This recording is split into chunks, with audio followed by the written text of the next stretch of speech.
Imagine this. Everything you see, hear, and feel is an illusion. Your reality is nothing more than a computer program created by someone else. Sounds fantastic, doesn't it? But what if we already have evidence that this might be true? Today, we will talk about whether we live in a matrix and how modern technology can help us understand this. Are you ready to find out that your world is just a simulation? Let's figure it out. First, let's recall what the simulation hypothesis is. This idea suggests that our reality is not a physical world, but a computer program created by a more advanced civilization. Philosopher Nick Bostrom proposed this theory back in 2003. He argued that there are three possibilities. Civilizations go extinct. No one creates simulations. We are already living in a simulation.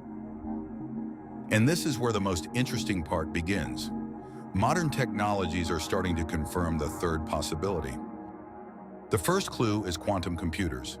These machines are so powerful that they can simulate complex systems that were previously impossible to calculate. Imagine that someday they might be able to create a simulation of an entire universe. Doesn't that sound like our reality? The second clue is artificial intelligence. Neural networks are already imitating human thought processes. They learn from our data and create their own realities. Isn't this evidence that someone else could have done the same with us? The third clue is virtual reality. VR technologies already allow us to immerse ourselves in other worlds. If we can create such illusions, is it impossible that someone else has done the same with us?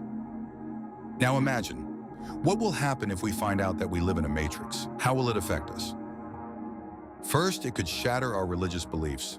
If God is a programmer, does it make sense to pray?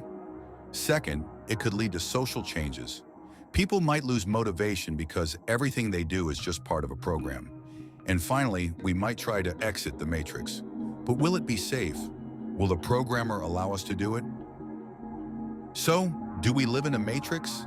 There is no definitive answer to this question yet.